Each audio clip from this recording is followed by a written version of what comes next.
Well,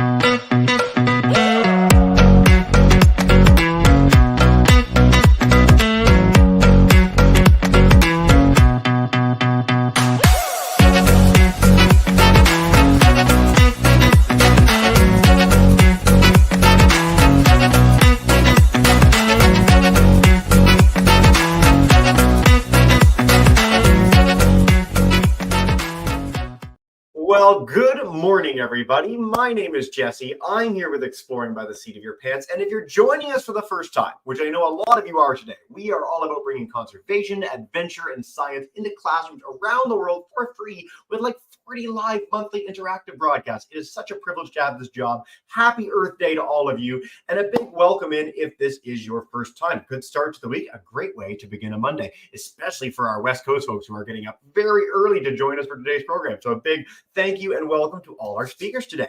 Now, if you're joining us today, you may know that we are continuing our epic Cross Canada virtual road trip, the biggest series we do every single year in conjunction with the amazing folks at Parks Canada and Canadian Geographic Education. There is so much to explore and discover in this series. I really encourage you classes, check out the whole shebang. We are going coast to coast to coast to explore all sorts of parks on history, archaeology, biology, geology. It's like a crazy year this year, especially. There's also some really special resources and a cool survey where you can win some prizes at the Canadian Geographic Education page. Now, today, I know that I'm a pretty excitable guy. That's obvious. We all know this at this point. Even if you've just met me, you know this. But today's program, I am particularly excited for because we are going to learn about the critters that built Canada. Canada is, to my understanding, to my knowledge, the only country in the world that really has its foundation in wildlife. We're going to learn a little bit about that story today from our amazing folks at Fort Rod Hill and Fiskard Lighthouse National Historic Site. It is going to be such a wild ride. We've got the biggest parks team in our entire road trip series set up for today. And you know what? I'm going to stop talking. I'm going to turn you over to Joe Daniels, who's going to begin our journey to learn all about the critters that built Canada. If you guys are as excited as I am, buckle up. We are going to get started. Thank you so much for joining us, Joe, and take us away. Welcome to the broadcast. Hello, bonjour. Thanks, Jesse, and hello, everyone. My name's Joe. I'm joining you from Vancouver, the unceded territories of the Musqueam, Squamish, and Tsleil-Waututh First Nations. You're getting 3 teams for the price of 1 today. Me here in Vancouver, my friend Anna on Fort Rod Hill and Fiskard Lighthouse, and my friends Megan and Hannah on Gwaii up on the north coast of BC. So we're going to be talking a little bit today about the critters that built Canada, the fur trade specifically.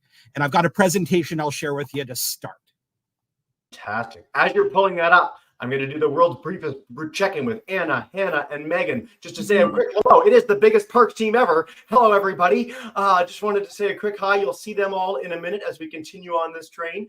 But Joe, the moment you get the presentation up, we'll cue it up and dive in together. It's exciting. All right, we should be good to go here. We are golden. Go for it, man. All right. So, folks, have you ever wondered why the beaver is Canada's national animal? Why it's on our logo here at Parks Canada? Why it's on our money? Well, the answer to that question is hats. Yes, beaver fur, starting around the 1500s, was used to make fashionable hats in Europe. Anyone who was anyone wanted to be seen wearing one of these hats on their heads. This is a hydrological map of Canada. All the white you see here is water. When Europeans arrived here in what would become Canada, they found beaver paradise. It's estimated that there are between 60 and 400 million beavers living here in Canada at that time. And with all those rivers and streams flowing in and out of it, the Hudson's Bay here became the center of the fur trade here in Canada. That's why in 1670, we got the Hudson's Bay Company. Oldest retail operation in the world. They're still around today. Now, in order to trade with First Nations folks, with Métis trappers, people who were catching beaver, the Hudson's Bay Company built trading posts all across Canada, kind of laying the groundwork of what would become the country of Canada in the future. They even built them here on the West Coast. This is a photo of Fort Langley National Historic Site, just up the Fraser River from where I am right now in Langley, BC. Between 1700 and 1800, between 100,000 to 300,000 beaver pelts were shipped back to Europe every year. That is a lot of beaver fur. And sadly, it had quite an impact on the beaver population. From 60 million to 400 million beaver here pre-contact their population was reduced to about 100,000 animals. That's less than 1%. This didn't bode well for the Hudson's Bay Company. Their profits came from beaver fur. So how did they respond? Out here on the West Coast, the boss of the Hudson's Bay Company was this fella, Sir George Simpson. Now, he instituted some policies to help protect beavers up here in what would become British Columbia, in British-controlled territory. He banned trapping them in the summer when their fur wasn't quite so good. But at the same time, he encouraged over-trapping of beaver down in what was American territory, where the Hudson's Bay Company had a lot more competition. They were trying to protect their monopoly. This was great for George Simpson and the Hudson's Bay Company, not so great for our friends, the beaver. A much better plan was devised later, around 1929, by this fella, a fellow by the name of Jimmy Watt, also known as the Beaver Chief. He was a Hudson's Bay Company factor on James Bay, just off the Hudson's Bay, at a place called Rupert House. He saw the beaver trade totally collapse at his post. And in the spring of 1929, a couple trappers showed up looking to buy traps to catch some beavers they had found. Seeing that beaver were becoming rare, Jimmy decided to buy those beavers from the trappers, started a trend that was carried on by his wife, Maud. Maud could speak French, so she took the dog sled journey 560 kilometers to Quebec City to lobby the government to create the Rupert House Beaver Preserve, the first of many beaver preserves that would come up around James Bay and around the Hudson's Bay and across Canada, really. In the 1930s, Parks Canada got involved as well, and there was a public movement that got started to protect beavers as kind of a national symbol of Canada. And it's been quite successful. Now there's about 20 million of these animals here in Canada, not the 40 to 600 million that were here before, but a really healthy population. Beaver trapping still happens here in Canada, but it's strictly regulated and controlled by conservation officers through licensing and regulations. And in protecting beaver, we've come to learn the real important role they play in managing wetlands. This is a massive wetland in Wood Buffalo National Park created by the longest beaver dam in the world. It's almost 1 kilometer long, 800 meters long. So beaver's value goes far beyond their fur. But while some people might say it was the beaver that built Canada, out here on the West Coast, the sea otter was the real moneymaker of the fur trade. But to learn a bit more about that, I'm going to throw it off to my friend Anna at Fort Rod Hill and Fiskard Lighthouse. Hello, thanks, Joe. So as Joe was saying, there are two really important creatures that built Canada. And so here at Fort Rod Hill and Fiskard Lighthouse National Historic Sites, there are two kinds of otters. And there are river otters, which are often seen swimming and playing in the sand and fishing, and sea otters, who are much more rare due to the long-lasting effects of the fur trade. And there are 3 really easy ways to tell these two species apart, and we'll pull up the little infographic for you here. Yeah. A quick note, Joe, if you want to play along with the slides, I can bring them up on my end, but I thought you were going to keep playing it along. That's all good. If you want to cue that up, that would be lovely. Yeah, I'll bring them up for you. Just 1 second. No worries. This is your spoiler. Now you can anticipate what they're going to look like as we get this ready. This is very exciting. Spoilers, everybody. Spoilers. Quick note while we're doing this as well, and I'll cue this up the moment we have it, everybody. If you guys all want to check out, again, the Cross Canada Virtual Road Trip website, you'll see more programs to come, including one this Wednesday. So we've got lots on the go following up on the heels of this if you guys are keen to keep learning going when we're done. And we will follow up with all our registered classes with that Canadian Geographic Survey link as well. Joe, I'll bring it back in really quick just to check in. Hey, Joe. Yep, just bringing it up right now. This is half the fun. That means you go a little wrong with the tech. Otherwise, you're not having fun in a virtual broadcast. I think we all learned this over the last 4 years. But there we go. There we go. Thank you so much, man. Awesome. Okay, so as you can see, we have 2 otters on the screen. And the 3 easy ways to tell these 2 species apart. First, you can look at their size. So how big they are. River otters can weigh between 30 and 60 pounds, while sea otters can weigh up to 100 pounds. So that's the same size as a baby hippo. And the second way that you can tell them apart is how they swim. So river otters on the left-hand side there, they are very agile and fast. They swim on their stomach head first. However, sea otters float on their backs, and you can see him enjoying the waves there right on his back. And the third way to tell them apart is their feet. So river otters have 4 paws, just like this one here, and that allows them to run on the land or swim in the water. Sea otters actually have 2 front paws, just like the river otters, but their back paws are flippers, just like this. So that means that they prefer to stay in the water. So sea otters are marine mammals, just like seals and whales, but they don't have blubber to keep them warm. Instead, they rely on their soft, water-repellent coat, and their coat keeps the cold water away from their skin by trapping air between 2 layers of fur. Sea otters groom themselves by rubbing water-repelling oil from glands on their cheeks all over their fur. And their fur is the densest of any mammal at 1 million hairs per square inch. So that's 10 times more dense than human hair. And I have Ollie, the super sea otter, with me right here. And you can see just how fuzzy he is. Very, very soft. So here's the glands in his cheeks right here. So he'd rub his cheeks and rub the oil all over his body to make sure he's nice and waterproof. So this is what the fur traders were after, this very soft fur.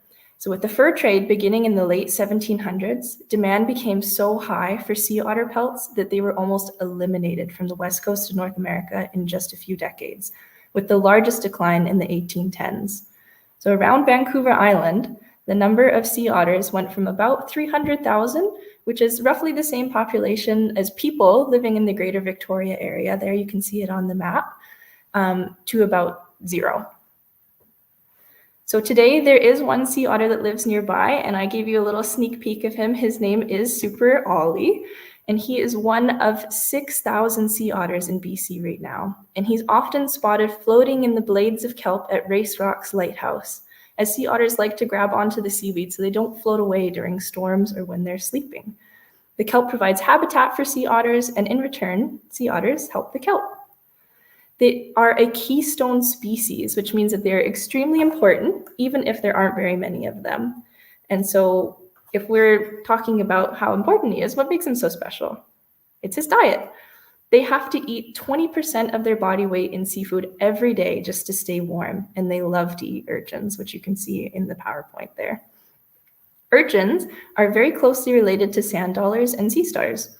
And they have these big, long spines and tube feet that they use to crawl around on the seafloor, searching for kelp to eat.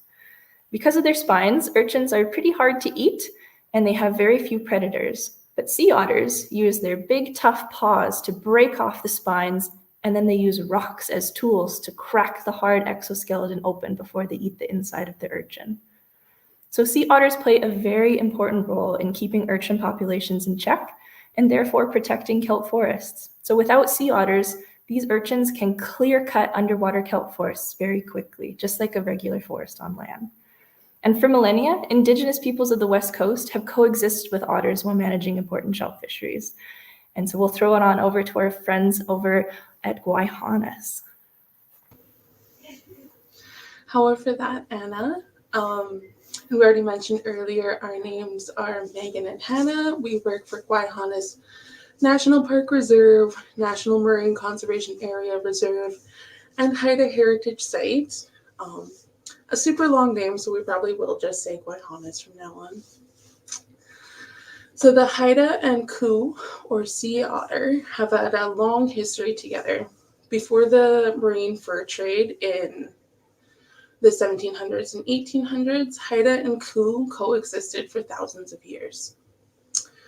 Koo were integral to the ecosystems that provided food and resources to the Haida society over that very long time. Haida and Koo lived together as neighbors, eating some of the same seafoods, including gudinai, or sea urchin, clams, crabs, mussels, and of course abalone. Koo featured in Haida stories, and their furs were used in regalia as well. This long relationship was disrupted when the intense hunting during the marine fur trade led to a local extinction here on Haida Gwaii of Koo in the early 1800s. So in the 150-year absence of sea otters, the balance of the marine ecosystem was completely thrown off. Migrating from the central coast of British Columbia, the north end of Vancouver Island, and possibly even from the southeast Alaska, Koo are returning on their own to Haida Gwaii, reestablishing themselves in their historic home ranges. It's expected to take decades for numbers to increase, so now is the time to learn, consider future impacts, and build plans. Koo, or sea otters, return to Haida Gwaii brings many questions, hopes, concerns, and mixed opinions in the community. In the mid-2020, the Council of the Haida Nation and Gwaii launched a project, Haida Gwaii Gui Stitlcha, and that means the sea otters return to Haida Gwaii. Sorry. With a diverse project team to document, analyze, and model ecological, social, and cultural values, that Koo's return is expected to change in the coastal ecosystems. With decades to plan, there are still a few, while there are still few Koo, the key project goal is to start relearning how we can live together with Koo as neighbors by drawing on our collective knowledge, perspectives, and values related to Koo and the coastal ecosystems that we depend on. And here at Gwaii, we have a crest, and I'll get Megan to hold up our drum here. So this is the Gwaii crest, and it's a unique design by local Haida artist Gitska. So you can see the Koo here, the sea otter, and then we have the sea urchin, the gudanai, right here on his tummy here. So these were chosen because of their significance in the ecological and cultural history of Gwaii. It is a symbol of balance and interconnectedness. So kelp forests are among the most productive ecosystems in the world. Historically, in Gwaii, populations of gudanai, which fed heavily on kelp, were kept in check by Koo, sea otter.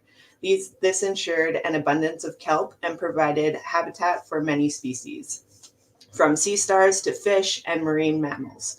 Haida and Koo coexisted on Haida Gwaii for millennia, and the two have a deep traditional relationship.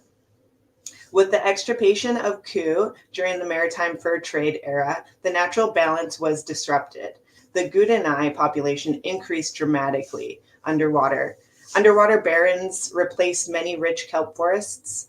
The historic loss of the Koo is a powerful reminder that the vulnerability of individual species and entire ecosystems.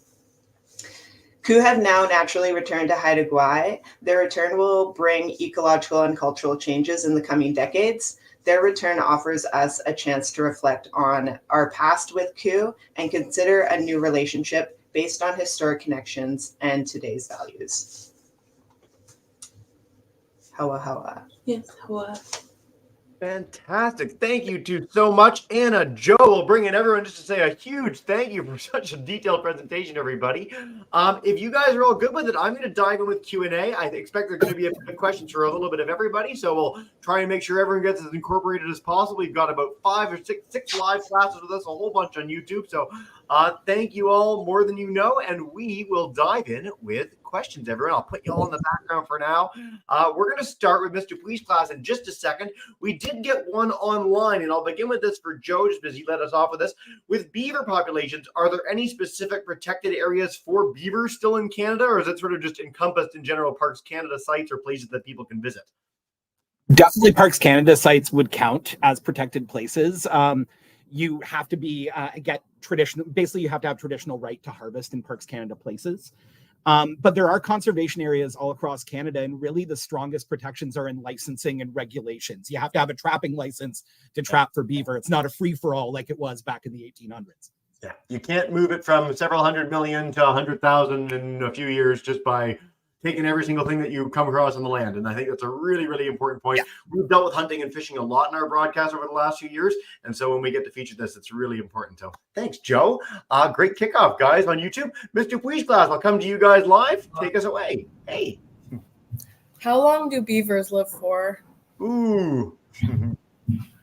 That's a really good question. In terms of length, I'm not sure exactly how long they live, but I've read about captive beavers living between 15 to 20 years. So think about like as long as a dog or maybe a cat. Yep, there you go. Perfect. Great question, guys. All right, we're going to take one for Anna from our YouTube crew, and then we're going to head to Miss Craig in a minute. For sea otters, they'd heard that it's the densest fur in the world. Can you speak to that a little bit more? That's true, or what the deal is? Oh, Anna, I don't know why. You're on your audio. There we are. Okay. Hello. Yeah, absolutely. There are 1 million hairs in just a square inch of skin on a sea otter. So they have super, super soft, dense fur. So this is what actually traps the air. They have a short, thick undercoat and then a longer overcoat. So between those two layers, there's a bubble of air that gets stuck, and that's what keeps the otter nice and warm. So if you look at your own hair on your head, and you could, if you took a long time, you could count the individual hairs that are in a certain area, and that's how you get how dense it is. And sea otters have very, very, very dense fur. Very cool. That's your task of the day, kids. Count your own hairs in your head, and it should take you to the end of the semester. So there you go. Fantastic question, guys. Thanks, Anna. Miss Craig's class, grade 2s, we're coming to you. I hope the tech's working. If you want to unmute your mic and come on in, you're good to go. Hey. Hi, my name is Elena, and my question is, what food do they eat during the winter? Ooh, is it sea otters or beavers or both? Both. Both. Hannah, Megan, you might know this. I'm going to come to you if you want to unmute your mic and take us away. We can sort of do the whole gang. Thanks, Miss Craig's class. Hey. Hi. However, that question, so sea otters eat a lot of marine life. So crabs, mussels, clams, goodini, abalone. I think they can eat sea cucumbers, just a whole bunch of different marine life. Yeah, very cool. By the way, sea cucumbers are nothing like actual cucumbers and are really freaky, weird marine creatures. And everyone should look them up when you're done the broadcast. They're amazing. I'm going to keep you two on, actually, because we got a question online, and I love this question. Are there examples maybe in the park that you've heard of, maybe in conjunction with universities? Are there any efforts where Indigenous communities on Canada's West Coast are working with researchers, with sort of Western science in any way to help conserve these creatures that you can speak to? I have an example in my head from some of the other broadcasts we do, but I'd love to hear your perspective. Yeah, so our project that we mentioned, Sea Otters Returning to Haida Gwaii, is actually a project that works with a lot of different folks. So we have local experts here from Haida Gwaii who have been quite integral. We work with scientists as well. We work with language groups. We work with divers who go to actually harvest a lot of the goodini to help the kelp forest regenerate, which in turn are tending to bring the sea otters back. Fantastic. I've just put in the chat too, and StreamYard and YouTube in a second, fantastic Canadian Geographic Education article all about this story. So if you want to follow up and read a little more detail, some of the scientists involved, it's a really, really special article. So thanks, Hannah, Megan. We're going to head to our Jackman Public School folks. If you guys want to come on in, Madame Marvin, welcome in, guys. Hey. Okay, Lizzie. Hello. Come on up. Take your time. You're good. I have two questions. Please. Perfect. So my first one is, did the sea otters go anywhere else in the winter?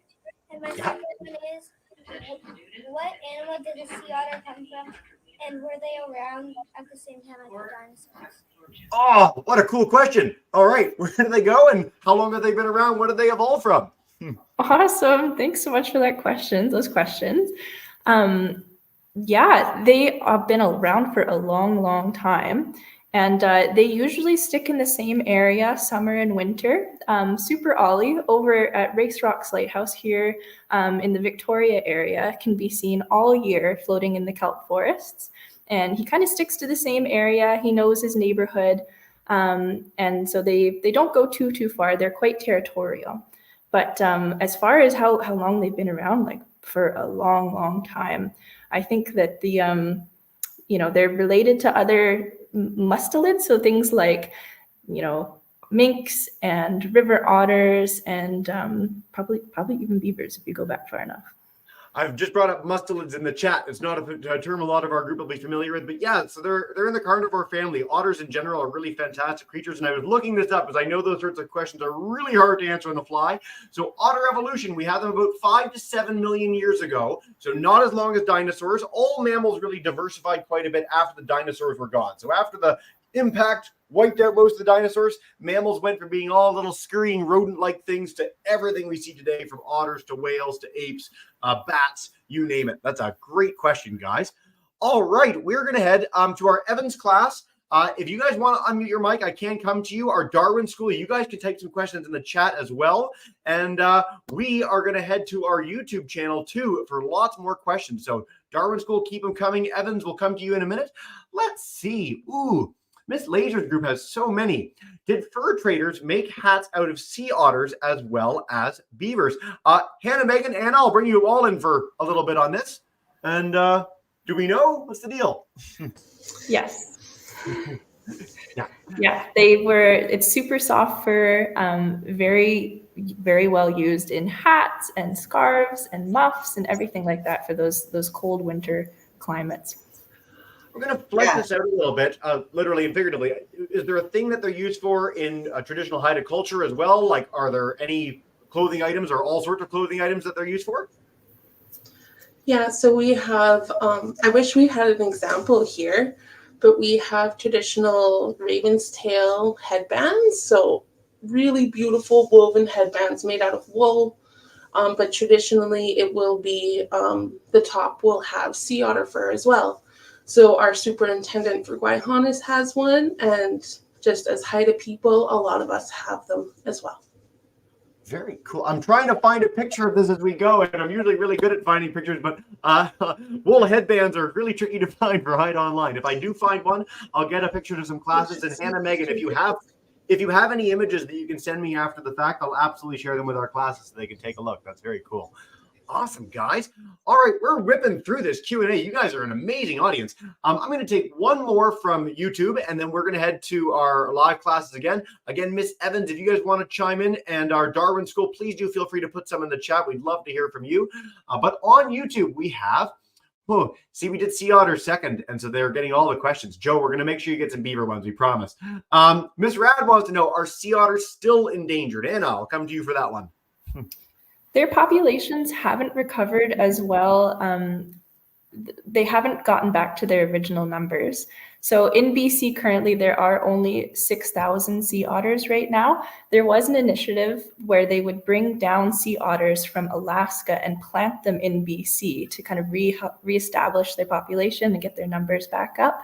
But it takes a long time, and reintroducing a species to an area is very complicated.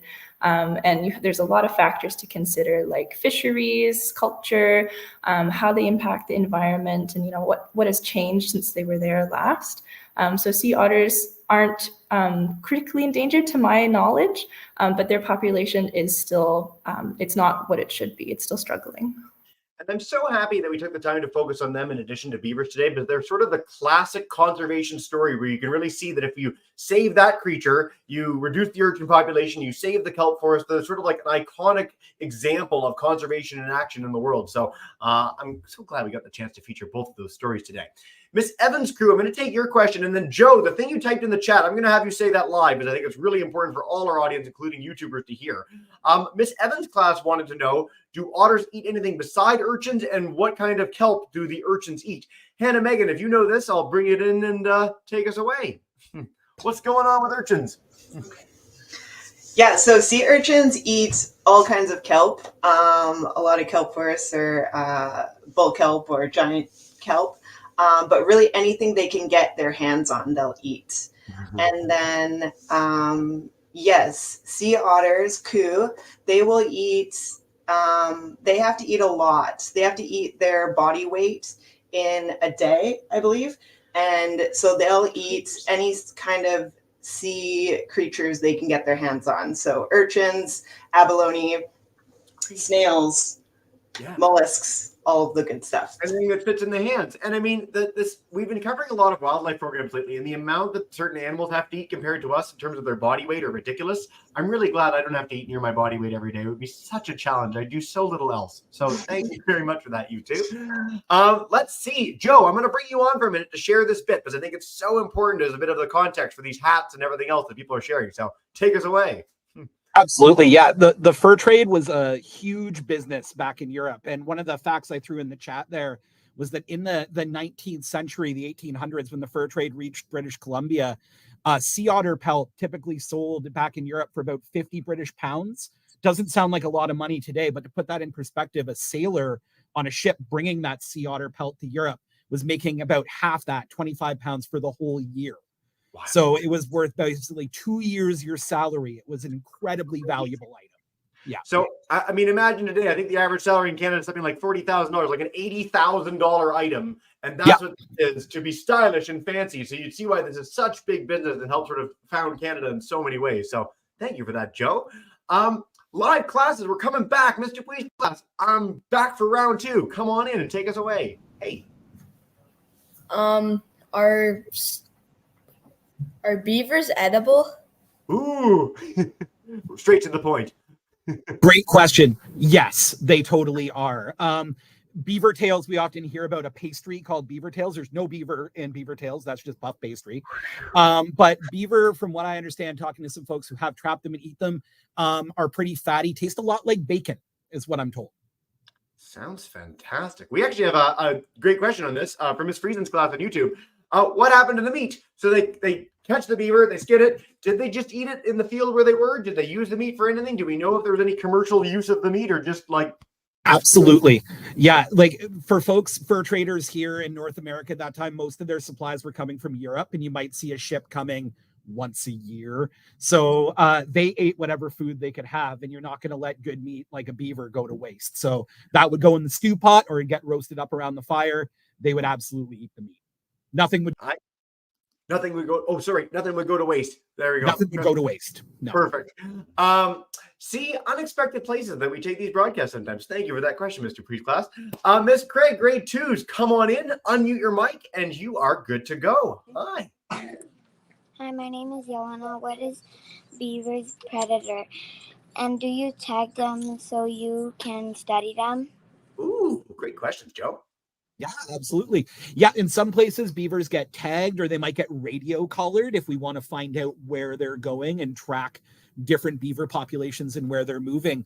In terms of predators for beaver, there's a lot of them. Coyotes will eat beaver. Cougars will eat beaver out here, and bears will eat them. It's part of why beavers will build really strong dams and lodges to keep them safe. Is it helps to keep them safe from predators. Beaver lodge will actually be tough for a big old bear to get into sometimes. So a lot of things want to eat them, so they need to stay safe in their lodges. Great question, guys. Oh, such a fun Q&A. You guys are an amazing audience today. Miss Marvin, I'm going to come to you guys in a second, but our Darwin School folks, thanks for sharing your question on YouTube. Let's see, did the Europeans only want the sea otters, or were river otters also in demand? Hannah, Megan, I'll bring you in for this. And do you know river otters versus sea otters? Any comparison? I think here in Haida Gwaii, they weren't sought after because, like Anna said, the sea otter fur was just so dense. Yeah. The river otter fur is not as much, so I think it was a lot less sought after. Fantastic. Anna, is there any point you want to add to this? I can bring you in for this as well. You know? Yeah, I think you got it exactly right. That's as far as I know as well. Marvelous. Thanks, guys. And great question, Darwin School. Thanks for joining Manitoba today. Again, we've got coast to coast. I'm in Newfoundland, so I'm closer to Morocco than I am to our friends in BC today, which is wild. We are a huge country, and it is really represented by our audience. So a big welcome in all to you again. We're going to take about 4 more questions. Time flies, and you're having fun in these broadcasts. Jackman Public School, if you guys want to come back in and Marvin's class, take us away. Hey. How many babies can every sea otter have in its lifetime? Ooh, Anne, I'm coming to you first for this one. What do we think? That is an awesome question. And did you know that a baby sea otter is actually called a pup? And that otters generally only have one pup after they have this gestation period, so when they're pregnant. And so they'll go 6 months gestating their baby, and then they'll have just one single pup.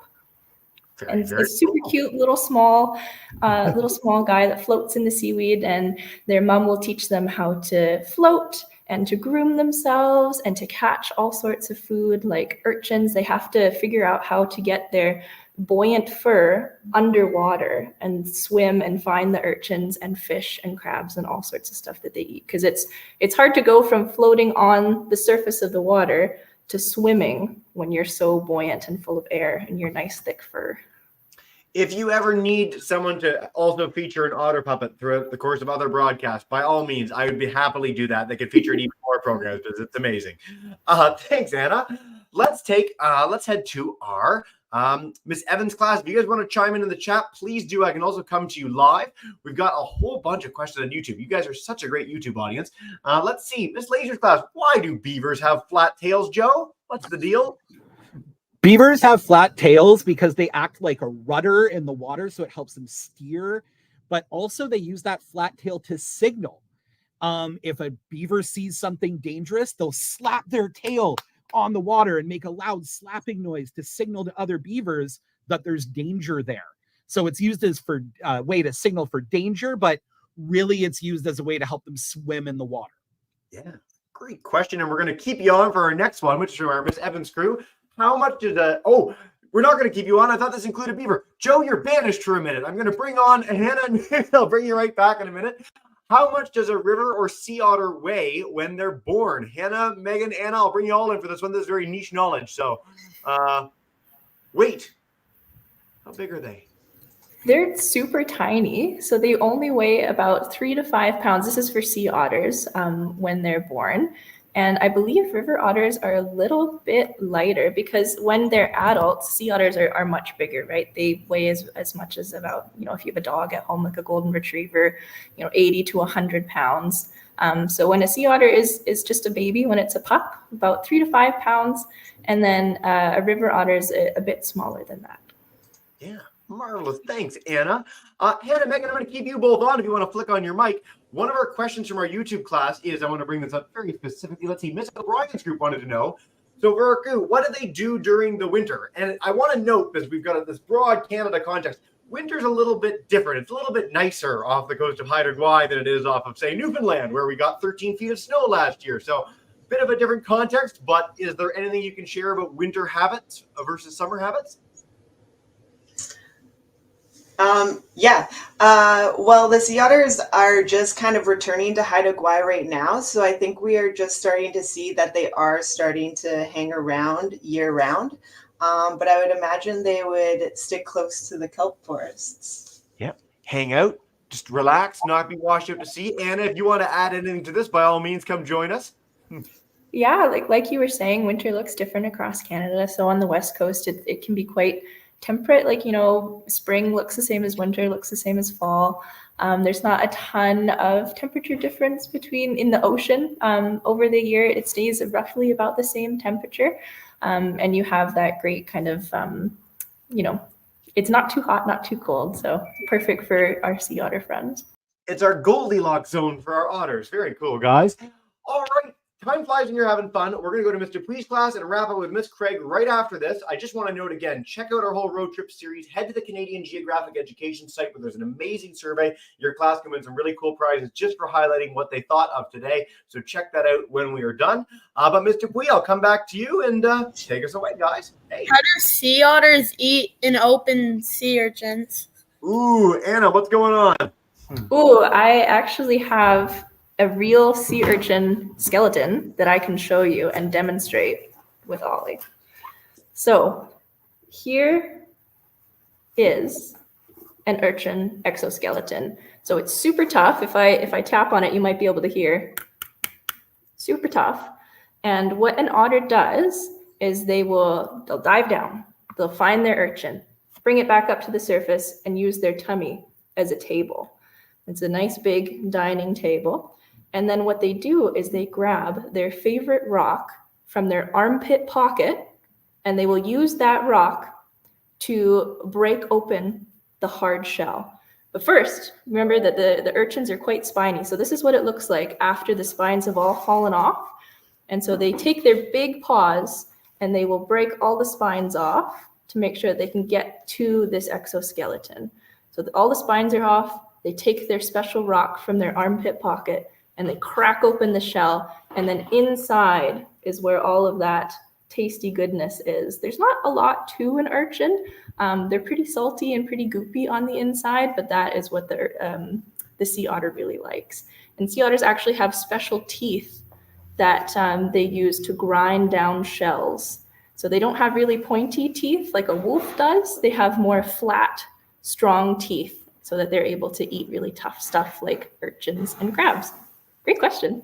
Anna, I brought my sea urchin shell, but I forgot my armpit pocket rock, and I didn't bring it for today's broadcast. It's really awful. However, salty and goopy is not very appetizing, so I'm kind of glad I've left the shell to the side for now. And thank you for that fantastic demonstration. Oh, it was so much fun. Miss Craig, we're going to wrap up with you guys. One more question. Thank you all as an audience so much, both live and on YouTube. You guys rock. These are some amazing questions, and really appreciate you joining us for the road trip. But Miss Craig, one more. Hey, guys. How fast are they on water or on land? Nice. Joe, I'm going to head to you first. How fast? What are the beavers doing? I don't know an actual speed, but beavers are way faster, more graceful in water than they are on land. They're pretty round, chonky animals, so they're not very graceful on land, pretty slow, but in the water, they can swim pretty fast. I don't know exactly how fast, but very fast. Very fast. Anna, any follow-up? Sea otters they're not super fast. They're more built for relaxing on their back, right? But they do have those big flippers on their back legs, so they can travel up to 8 kilometers per hour. So you could definitely go that fast on your bike. Whereas when we're talking about the separate species of otter that's also here on the West Coast, the river otter, they can actually go twice as fast because they're way more agile. They swim on their tummies. They use their strong tail to propel themselves. Whereas otters are just kind of, they're more built for the slow lane. Built for relaxation. Couldn't be better than that. Hannah, Megan, I'm bringing you back in as well. Thank you all so much for such a detailed and fantastic presentation today. You guys are amazing. Hannah, Megan, I'm going to leave you with our last word today. Is there any last message you want to leave our classes with before we bring in everyone to say thank you and farewell? We just wanted to mention one of our Haida laws is interconnectedness, which really means that everything is connected to everything else. Yeah. No better last message than that. Thank you so much. And it's something that so many of our kids have been instilled in by their parents, by their classrooms. This is the most environmentally conscious generation ever. So kids, you guys are amazing. Keep asking questions like this. Keep doing amazing things on behalf of the planet and species. Happy Earth Day, everyone. And as we do to wrap up every broadcast, I'm going to bring in Miss Craig, Miss Dupuy's class. Live classes. Thank you so much, everyone. Have a wonderful day. Bye for now, everyone. We'll see you all.